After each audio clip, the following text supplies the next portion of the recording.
జగన్మోహన్ రెడ్డి గారు కూటమి ప్రభుత్వం వచ్చిన తర్వాత వ్యవసాయంలో కానీ ఏ పంటకి కూడా గిట్టుబాటు ధర ఇవ్వడం లేదు. కూటమి ప్రభుత్వం ప్రజలను మోసం చేస్తుంది, ముఖ్యంగా రైతులు మోసం చేస్తుంది అన్నారు. మీరేమంటారు ఒక రైతుగా? గిట్టుబడి ధర బాగానే ఇచ్చారండి, ఇవ్వకపోవడం లేదు. ఎందుకంటే గిట్టుబడి ధర వాళ్ళకలాగా నచ్చిన వాళ్ళకి ఇచ్చి నచ్చిన వాళ్ళకి ఇవ్వకపోవడం ఏం లేదు. అందరిని కూడా ఒకలాగా చూశారు. ఇలా వైసీపీ వాళ్ళని, వీళ్ళు ఇంకోటి అని ఇలా కాంగ్రెస్ వాళ్ళని అదేం లేదు. ప్రతి ఒక్కరికి గిట్టుబడి ధర ఇచ్చారు. ఈ వేళ పోసి సాయంత్రానికల్లా మిల్లు పంపారు. 2 రోజులు చెల్లించే విధానాలు వెంటనే కూడా బిల్లు పాస్ అయిపోయింది. ఇప్పుడు గతంలో రేట్ ఎంత ఉండేదండి దానికి, ఇప్పుడు ఎంత ఉందండి రేటు? ఇప్పుడు 1800 ఒక రేటు కాదండి, చాలా రేట్లు పెరిగాయి. మన నిమ్ములు అయితే కొంచెం 200 తగ్గుతుంది, ఆరుదర అయితే 200 పెరుగుతుంది.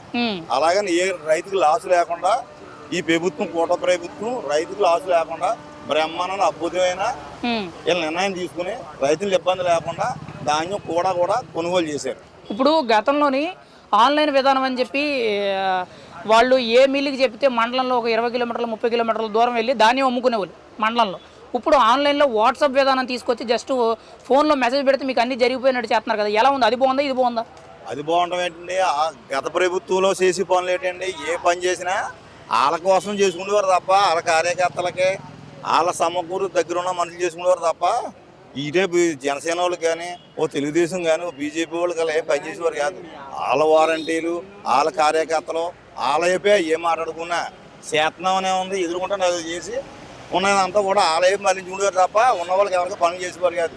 ఈ ప్రభుత్వం ఏంటండి, మహాసముద్రులాంటి ప్రభుత్వం ఇది. 40 సంవత్సరాల చరిత్ర ఉన్న ప్రభుత్వం, కూటమి ప్రభుత్వం. అలాగే మోడీ గారిది, చంద్రబాబు నాయుడు గారు, పవన్ కళ్యాణ్ గారు ఒక కృషితో ఇవాళ ప్రభుత్వం నిలబడ్డదే. అందరికీ కూడా గుండెల మీద చేసి 4 మెతుకులు తిన్నారంటే ఇది. అది ఈ ప్రభుత్వం, మొన్న పోయిన ప్రభుత్వం మళ్ళీ వస్తే ఇవాళ జనాలు కుప్పలు పడేసిన ఎవరికాడే. ఇప్పుడు రైతుల విషయంలో కూటమి ప్రభుత్వం న్యాయం చేస్తుందా, చేయడం లేదండి? 100% కూటమి ప్రభుత్వం రైతులకు న్యాయం చేస్తుంది పక్కా. మరి జగన్మోహన్ రెడ్డి గారు అసలు రైతు గిట్టుబాటు ధర ఇవ్వడం లేదు, రైతులు అందరూ కూడా రోడ్ల మీద పడి ఏడుతున్నారని చెప్తున్నారండి. ఏం గిట్టుబాటు ధర? ఆయన ఇచ్చేసారండి గిట్టుబాటు ధరలో. ఇతరులను ప్రశ్నించేది కూడా మనం చేసిన ప్రభుత్వంలో అవకతవకలు మనం ఏం చేసామన్నా తెలుసుకోవాలా. ఆయన ఏమి ఇచ్చలేదు కదా, ఒకవేళ ఇచ్చేస్తే వాళ్ళ కార్యకర్తలకు ఇస్తాడు, ఉన్న వాళ్ళకి తడుగుడేసి పడుకోవడం. పంట నష్టాలు కూడా ఆయన ఇచ్చాడంటే ఇప్పుడు ఇవ్వట్లేదంట. ఎందుకు ఇవ్వట్లేదు? ప్రతి మండలంలోకి వెళ్ళండి, ప్రతి మండలంలో కార్యకర్తలు కష్టపడ్డ ప్రతి ఒక్కడు కూడా ఇన్ఛార్జి గారిని తీసుకెళ్లి దగ్గర నుండి చూపించి ఆ నష్టపరాలు ఏం జరిగింది అన్నది కోత పోయినప్పుడు చూపించారు, కోత పోసిన తర్వాత చూపించారు, అమ్మిన తర్వాత గిట్టుబాటు రేటు కూడా పబ్లిక్గా ఎదురుకుండా చూపించారు. అంతగా ప్రభుత్వం ఏముంటది, వచ్చి 11 నెలలు అయింది ఇంత పని చేస్తున్నారంటే. ఈ పనులు 1 సంవత్సరం పని వాళ్ళు 5 ఏళ్ళు కూడా చేయలేకపోయారు. ఫైనల్గా మరి జగన్మోహన్ రెడ్డి గారు రైతులందరూ కూడా వ్యతిరేకంగా ఉన్నారు, మళ్ళీ నేనే సీఎం అవుతానన్నారు. ఆయన అవుతారంటారా జగన్మోహన్ రెడ్డి గారు మళ్ళీ సీఎం? కలగంటారండి, తప్పే ఉంది. నేను కలగంటే నెలత ఇదంతా నేను కొనుక్కుంటానే, నాది అవ్వాలి కదా. ఎంత కొనుక్కోలేని ఉందండి ఊరంతానే.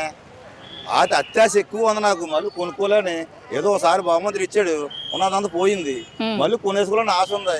దేవుడు ఇవ్వాలి కదా, ఆ దేవుడు ఇచ్చినప్పుడు ఈయన కళ 2 ఒకటి అవుతాయి. ఫైనల్ గా కూటమి ప్రభుత్వ పరిపాలన గురించి మీరేం చెప్తారు? కూటమి ప్రభుత్వం అద్భుతంగా ఉందండి పరిపాలన. ఎవడో పేరెట్టినా సరిపోరండి. ఈ ప్రభుత్వమే పేరెట్టి విధానం ఉంటే ఇంకే ప్రభుత్వం కూడా చేయక్కర్లేదు.